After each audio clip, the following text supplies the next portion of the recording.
கரம் மசாலால அடுத்து நம்ம பார்க்க போற திரைப்படம் இது மனித காதலே அல்ல. இந்த திரைப்படத்தை இயக்கியிருக்காரு அக்னி. அவரே கதாநாயகனாவும் நடிச்சிருக்காரு.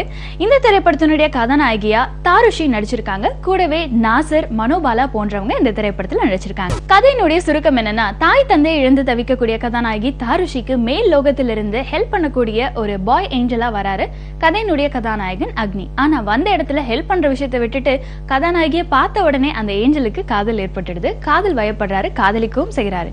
இதுக்கு அடுத்து நடக்கக்கூடிய சுவாரஸ்யமான சம்பவங்கள் முக்கியமா ஒரு கற்பனை கலந்த ஒரு கதாபாத்திரமாகவும் ரொம்ப ஒரு காமெடி கலந்த ஒரு காதல் திரைப்படமா கொடுத்திருக்காங்க.